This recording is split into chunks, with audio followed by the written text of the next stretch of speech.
Rick Kamla and CP the Franchise with NCAA champion Daniel Ochefu and the very well-traveled Daniel Ochefu. Yes, Chef, it's great to have you here on set. It's been great to get to know you over the last couple of days. Very, very cool dude right here. I want to back up because we just talked about this.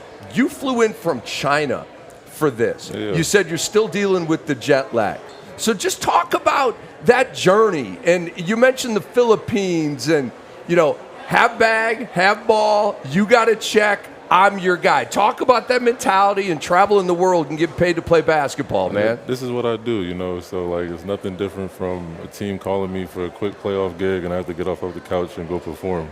Luckily here I got 10 days to get ready, so, I'll be in good shape before game one. But, this is what I went to school for, basically. I went to school to play professional basketball. That's what I tell people all the time. So trying to stretch my career out as long as I can. What do you want to bring from your professional experience across the world to this team?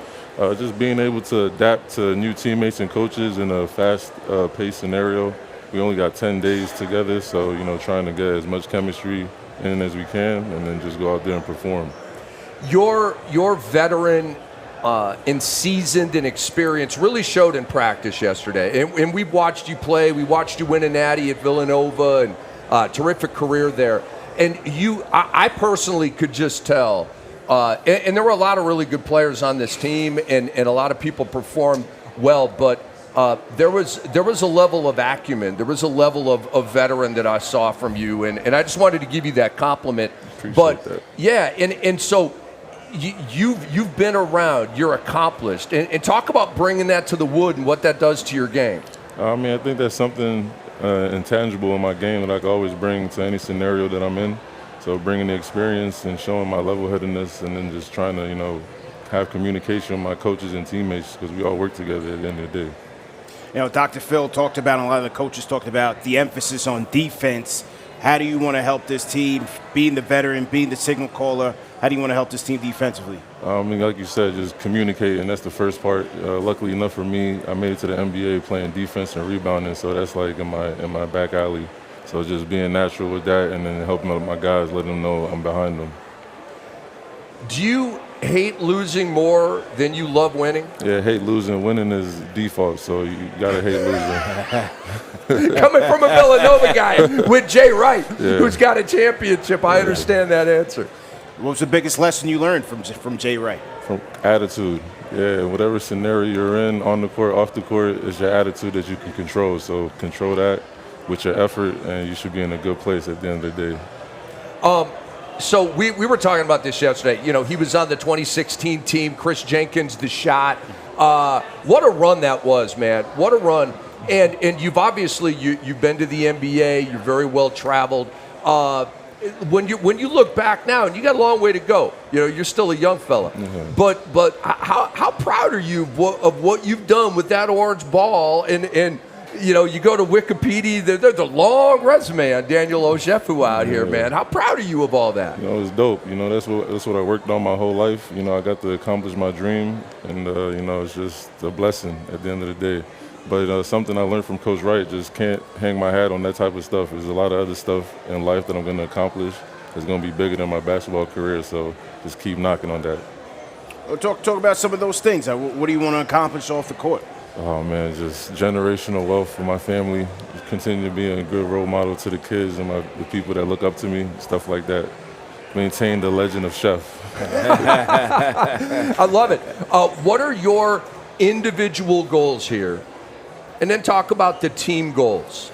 Being on the Gotham City Bockers here at the TBT, which you have experience with. What are your individual goals and what are the team goals? I'll talk about the team goals first. It's simple.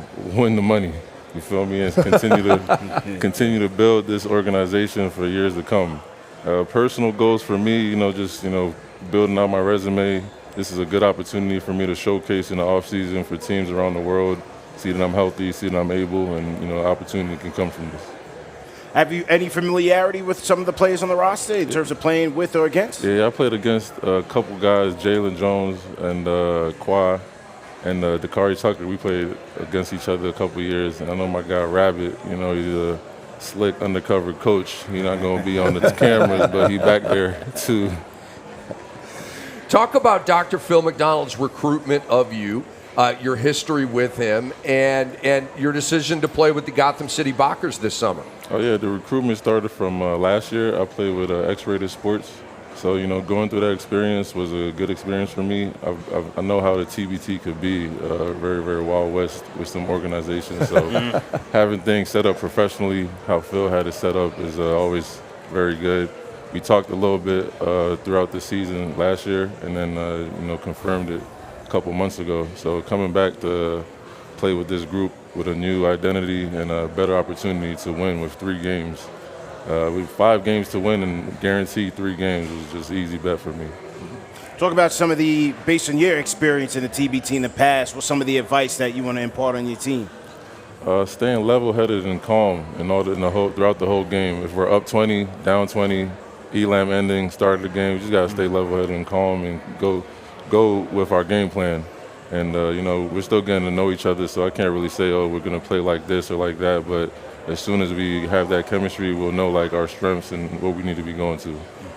Daniel, what's your favorite thing about Las Vegas, and what's your least favorite thing about Las Vegas? My least favorite thing is probably the hoopla of Summer League and all the craziness is going on. Why? Why is that your least? So hot, so many people, everybody's acting, you know what I'm saying? It's just too much going on. It's too much politics. You're not really enjoying your time there. You're in a vacation spot, but you're here for work. You feel me? But yeah, it's always good to come back and see guys that I get to see a bunch of my Villanova guys, a bunch of guys I've worked with and against in the industry. So always networking and, continuing career path off the court was good. When you talk about your Villanova guys, we have a guy here in New York. I called him Captain Clutch. I gave him the nickname. Jalen Brunson, you have Josh Hart, Mikal Bridges, your fellow Villanova alums took home the trophy, man. What did that mean to you? Yes, sir. Very proud of those guys. It was good to see them win again on a higher level. And I feel like I won a national NBA championship too. So nice. When I go to New York, I need a ring. Chef, do you have any outside interest, music or art, or do you have any hobbies like that? I'm a serial entrepreneur. I'm about the dollar. You know what I'm saying? I'm learning in that career space as well. So whenever I could tap into people's minds, being not the smartest person in the room, look for opportunities like that. And listen. Definitely. One last question from me. What's your go-to hype track? Go-to hype track? I don't know if I got a go-to. It's always time of the year, time of my career. So right now, I don't know. I might throw some smooth music on. Adapt that because I don't want to get too amped out there and get a technical foul. I understand. I'm not. People are throwing stuff at us. I don't know. Are we in New York or Las Vegas? Right. Well, Daniel, we appreciate you coming over, man. Sir, I appreciate it. Thank you, man. Can't wait to watch you ball with the Gotham City Bockers. We'll see you at practice again today. Stay healthy and go get it. You already know. It sounds good. I appreciate it. Yes, sir.